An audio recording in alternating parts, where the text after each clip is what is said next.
We're losing every major environmental battle on a global scale.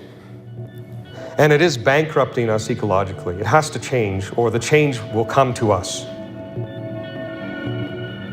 The way we design our systems is broken. The Living Building Challenge is the world's most stringent green building program. The idea is to really push the design and building industry as far forward as possible and ask them, how do we design buildings and infrastructure that is truly good for both the people and the planet?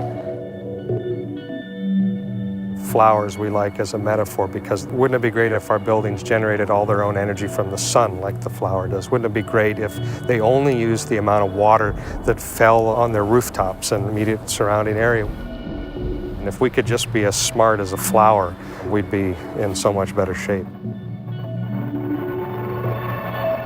We don't need models like we're seeing being built, which are basically building the Blade Runner community.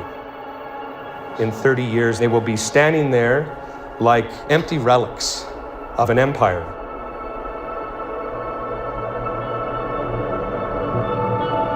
This is not about utopia that we won't have any impact on the earth, but what is going to be the net result of our communities?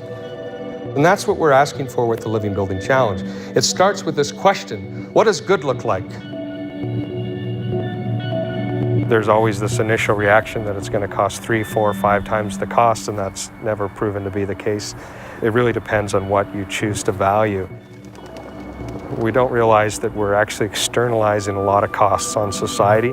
If we actually weren't degrading the environment, weren't causing health problems for fellow citizens, we weren't actually hurting our economies by choosing cheap products made from thousands of miles away rather than creating jobs in our communities with local materials. If we really thought it through, then building living buildings is actually the smartest economic choice you can make. As I've worked on this building, all of the things that are happening with the eco-machine, the water reclamation part of this building, the microorganisms, fungi, and the plants, it really struck me that I am an integral part, but I am not the being that dominates nature in this, that I am a part of a living cycle.